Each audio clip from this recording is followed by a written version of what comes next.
Good morning. I don't have a lot of time this morning, and I'm sure there'll be lots of interruptions because that's what the enemy tries to do. But I have something on my heart, and I need to share it with you. So I'm going to start by reading something to you, and then I want to talk to you. This is an excerpt from the book The Hiding Place by Corrie ten Boom. It's about Betsy and the fleas.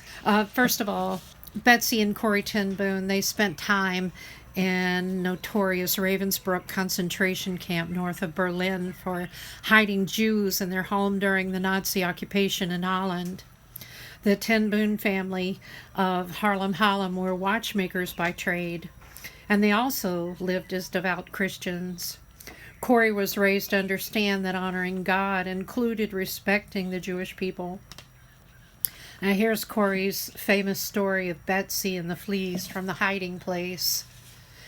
"Fleas!" I cried. "Betsy, the place is swarming with them." "Here and here another one," I wailed. "Betsy, how can we live in such a place?" Show us how." It was said so matter-of-factly it took me a second to realize she was praying. More and more the distinction between prayer and the rest of life seemed to be vanishing for Betsy. "Corrie," she said excitingly, he's given us the answer before we asked, as he always does in the Bible this morning. Where was it? Read that part again." I glanced down the long dim aisle to make sure no guard was in sight, then drew the Bible from its pouch. "It was in 1 Thessalonians, I said. We were on our third complete reading of the New Testament since leaving Schwenningen. In the feeble light, I turned the pages. Here it is. "Comfort the frightened, help the weak, be patient with everyone. See that none of you repays evil for evil, but always seek to do good to one another and to all." It seemed written expressly to Ravensbrück. "Go on," said Betsy. "That wasn't all." "Oh, yes. Rejoice always, pray constantly, give thanks in all circumstances, for this is the will of God in Christ Jesus." That's it, Corrie, that's the answer. Give thanks in all circumstances. That's what we can do. We can start right now to thank God for every single thing about this new barracks. I stared at her, then round me at the dark, foul-aired room. "Such as?" I said. "Such as being assigned here together." I bit my lip. "Oh, yes, Lord." "Such as what you're holding in your hands." I looked down at the Bible. "Yes, thank you, dear Lord, that there was no inspection when we entered here. Thank you for all these women here in this room who will meet you in these pages." "Yes," said Betsy, "thank you for every crowding here. Since we're packed so close, that many more will hear." She looked at me expectantly. "Corrie," she prodded. "Oh, right. Thank you for the jammed, crammed, stuffed, packed, suffocating crowds." "Thank you," Betsy went on serenely, "for fleas and for—" "The fleas?" This was too much, Betsy. "There's no way even God can make me grateful for a flea." "Give thanks in all circumstances," she quoted. "It doesn't say in pleasant circumstances. Fleas are part of this place where God has put us." And so we stood between tiers of bunks and gave thanks for fleas. But this time I was sure Betsy was wrong. Back at the barracks we formed yet another line. Would there never be an end to columns and waits to receive our ladle of turnip soup in the center room? Then, as quickly as we could for the press of people, Betsy and I made our way to the rear of the dormitory room where we held our worship service. Around our own platform area there was not enough light to read the Bible, but back here a small light bulb cast a wan yellow circle on the wall, and there an even larger group of women gathered. They were services like no others, these times in Barrack 28. At first, Betsy and I called these meetings with great timidity. But as night after night went by and no guard ever came to us, we grew bolder. So many now wanted to join us that we held a second service after evening roll call. There on the Lagerstrasse, we were under rigid surveillance, guards in their warm wool capes marching constantly up and down. It was the same in the center room of the barracks. Half a dozen guards or camp police are always present. Yet in the large dormitory, there was almost no supervision at all. We did not understand it. One evening I got back to the barracks late from a wood-gathering foray outside the walls. And light snow lay on the ground, and it was hard to find the sticks and twigs with which a small stove was kept going in each room.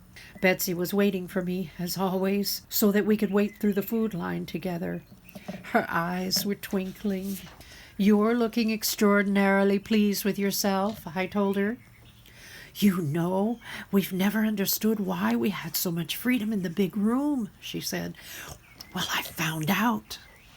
That afternoon, she said, there'd been confusion in her knitting group about sock sizes, and they'd asked the supervisor to come and settle it. But she wouldn't. She wouldn't step through the door, and neither would the guards. And you know why? Betsy could not keep the triumph from her voice. "Because of the fleas," that's what she said. "That place is crawling with fleas." My mind rushed back to our first hour in this place. I remembered Betsy's bowed head, remembered her thanks to God for creatures I could see no use for. Barracks 28 at Ravensbrück was known as the crazy place where women have hope. And hope they had. A living hope. Hope in the midst of darkness. Hope in the midst of persecution. Hope in the midst of unimaginable evils. Many women in Barrack 28 knew and believed, as Corey put it, that there is no pit so deep that God is not deeper still. The conclusion of Romans chapter 8 became one of the scriptures that sustained them all. Who shall separate us from the love of Christ? Shall tribulation or distress or persecution or famine or nakedness or peril or sword? Nay, in all these things we are more than conquerors through him that loved us. Romans 8:35 and 37. Brothers and sisters, a time is fast approaching. Suffering and persecution will come. This is why the Lord is warning now through his messengers, through his prophets, through his watchmen. Prepare your hearts, prepare your minds.